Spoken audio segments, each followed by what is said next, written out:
बिल्कुल, चलिए अब हमारे साथ सुनील सुब्रमण्यम जुड़े हैं, उनसे कुछ पूछते हैं मार्केट में इस समय क्या करना है। Sunil ji, good morning. पहले तो ये बताएं कि जो इस समय रिटेल की पेन है, और क्योंकि आप एक म्यूचुअल फंड वेटरन रहे हैं, कैसे हैंडल करें इसको? जिस तरीके से खासतौर से मिड और स्मॉल कैप में पेन आ रही है आज, वो उसको कैसे हैंडल किया जाए? देखिए, बात यह है कि क्योंकि एफआईएस लार्ज कैप बेच रहे हैं और म्यूचुअल फंड मैनेजर उसको खरीदने के लिए स्मॉल एंड मिड कैप में प्रॉफिट बुकिंग कर रहे हैं और इसीलिए थोड़ा उधर हलचल मची है। तो कुछ फिक्र करने की जरूरत नहीं है, क्योंकि जिस स्टॉक पे उनको ज्यादा पैसा बना है उसमें प्रॉफिट बुक कर रहे हैं और आने वाले दिन में वापस री एंटर करेंगे वो। और उसके लिए इंतजार करना पड़ेगा कि कुछ ना कुछ डेटा सामने आना चाहिए डोमेस्टिक के बारे में, क्योंकि मिड एंड स्मॉल कैप की बात तो डोमेस्टिक ही चलता है, एफआईएस का ज्यादा उसमें कुछ इम्पैक्ट नहीं होता है। तो एफआईएस की वापसी जब आएगी तो वापस वो लार्ज कैप खरीदेंगे तो मिड एंड स्मॉल कैप वापस चलेगा, क्योंकि फंड मैनेजर्स उसको वहां पे बेचेंगे। तो थोड़ा इंतजार करना पड़ेगा इंटरनेशनल सिनेरियो के लिए। और डोमेस्टिकली मैं समझता हूँ कि अब ट्रिगर आपको नेक्स्ट अर्निंग सीजन में ही आएगी in terms of earnings guidance. तो अब जो करेक्शन हुआ है मिड एंड स्मॉल कैप, मेरे ख्याल में अभी करीबन बॉटम के नजदीक आ रहे हैं। तो मेरे ख्याल में अभी mid and small cap fund managers वापस खरीदना शुरू करेंगे कुछ दिनों में। तो कुछ ज्यादा अभी करने की जरूरत नहीं है, डायरेक्ट स्टॉक्स में ना घुसे, क्योंकि कौन सी स्टॉक में क्या वैल्यूएशन, क्या आउटलुक, ये रिटेल निवेशक जानते नहीं है। मगर अगर फंड मैनेजर के पास दे आप मल्टी कैप फंड में, तो उनके पास भी एक फ्लेक्सिबिलिटी आ जाती है।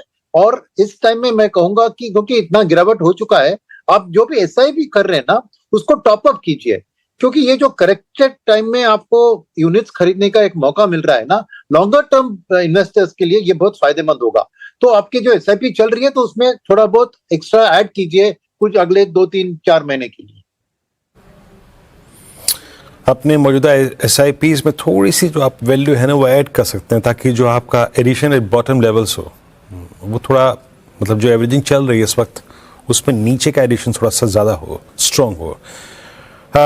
अच्छा, मैं अभी चलता हूँ सर के पास, लेकिन उससे पहले एक दो स्टॉक्स और पॉकेट देख लेते हैं जहाँ पे अच्छी स्ट्रेंथ है। उसमें एमजीएल को लेके आइए, करीब 1.5% ऊपर आके ट्रेड करता हुआ 1300 के जोन में।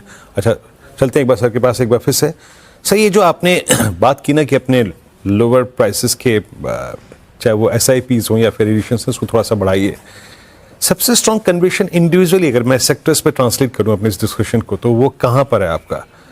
प्राइस डैमेज तो बैंकिंग में भी है, आईटी में भी है, कैपिटल गुड्स में काफ़ी सिवियर है, एफएमसीजी में काफ़ी सिवियर है। सबसे ज़्यादा स्ट्रॉन्ग कन्विक्शन आपका किस स्पेस पे है इस वक्त? मेरा स्ट्रॉन्ग कन्विक्शन दो चीज के ऊपर, एक है आईटी और दूसरी है BFSI, banking and financial services. And कारण मैं बताता हूँ, क्योंकि आईटी इंटरनेशनली जुड़ी हुई है, डॉलर स्ट्रॉन्ग हो रहा है, रुपी वीक हो रहा है, at the same time America revive हो रही है ग्रोथ में, तो आईटी बिजनेस अच्छी चलेगी। सेकंड बात है कि मिड एंड स्मॉल कैप की खास बात करें तो ये जो एआई का रिवोल्यूशन चल रहा है, वहां पे हमारी mid and small cap IT company का बहुत बड़ा उधर एक अपॉर्चुनिटी बन रहा है। तो मेरे ख्याल में आईटी एक पॉजिटिव, क्योंकि एक्सटर्नल और एआई के कारण एक सपोर्ट मिल रहा है। और बैंकिंग एंड फाइनेंशियल सर्विस में कहूंगा कि देखिए अभी भी प्राइवेट सेक्टर बैंक में वैल्यूएशंस बहुत रीजनेबली लग रहे हैं।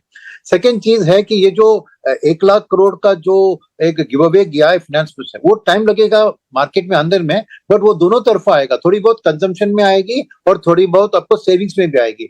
तो बीएफएसआई स्पेस में पैसा उनके लिए भी कलेक्शंस बढ़ने की, insurance, asset management companies, broking companies, यहाँ पे भी तो बीएफएसआई में दोनों तरफा खेल है, एक है लेंडिंग का खेल, एक है सेविंग्स का खेल। तो मेरे ख्याल में वो एक प्योरली डोमेस्टिक प्ले है उधर, तो मेरे ख्याल में वो एक अच्छी खासी थिंग। कैपिटल गुड्स में करेक्शन हुआ है, मैं फिर भी मैं इंतजार करूंगा, क्योंकि दिक्कत क्या है कि प्राइवेट सेक्टर अभी भी एक्सपेंशन कैपेक्स शुरू नहीं कर रही है, और जब वो कंजम्पशन बढ़ेगी उसके बाद ही होगी, तो वो सेकंड ऑर्डर मैग्नीट्यूड में होगा। तो अब की जो एक उम्मीदों पे और ऑर्डर बुक लगेगा, ऐसी एक उम्मीदों पे कैपेक्स का साइकिल चला है, मगर थोड़ा डिले होगा उसमें। तो थोड़ा अभी भी सावधान रहे, थोड़ी और भी करेक्शन आ सकती है कैपिटल गुड्स स्पेस में। तो मेरे ख्याल में उसमें थोड़ा धीरज रखे। अपने एफएमसीजी की बात उठाई, देखिए एफएमसीजी की वापसी, ये जो 1 लाख करोड़ का गिव अवे है ना, वो मैं ज्यादा कंज्यूमर डिस्क्रिप्शन में देख रहा हूँ, क्योंकि जो एक्स्ट्रा पैसा है उससे ईएमआई घटते हैं, तो आप लॉन्गर टर्म कार, घर, ऐसी चीजों पे इस्तेमाल ज्यादा करेंगे। और एफएमसीजी में एक पॉजिटिव सेंटिमेंट जहां पे इन्फ्लेशन को और घटना है। और सेकंड बात यह है कि एफआईएस की वापसी जरूरी है, क्योंकि एफएमसीजी की जो बड़ी बड़ी कंपनियां हैं ना, उसमें एफआईएस का बहुत दिलचस्पी होता है। मगर आजकल एफआईएस पैसा निकाल रहे हैं, तो जब वो वापस आएंगे तो जरूर एफएमसीजी पे उनका एक बाइंग पावर आएगा। तो उस मौके के लिए इंतजार कीजिए, अभी जल्दबाजी नहीं है, एक सेफ्टी सेक्टर है वो, फिर भी तो थोड़ा अलोकेशन करना है तो कर सकते हैं, मगर उसकी प्राइस मूवमेंट आएगी जब एफआईएस की वापसी आपको स्ट्रांग दिख रही है। ओके, कोई स्पेस जहां पर अभी आप अवॉइड करेंगे गिरावट के बाद भी, particular space?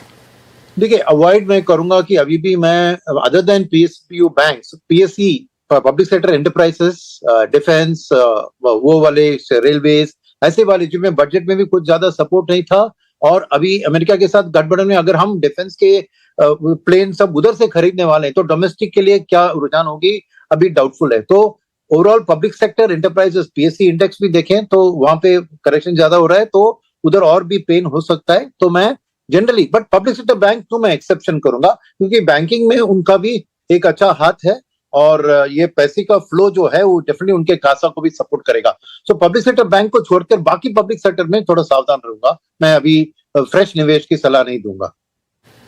All right, Sunil ji बहुत बहुत शुक्रिया आज हमारे साथ जुड़ने के लिए और लास्ट मोमेंट पर हमारे साथ बात करने को एग्री करने के लिए। थैंक यू सो मच आज आपके टाइम के लिए। चलिए अब आगे बढ़ते हैं और कुछ और टॉपिक्स बात करते हैं। हमारे साथ सुशील केडिया जुड़े हैं। केडिया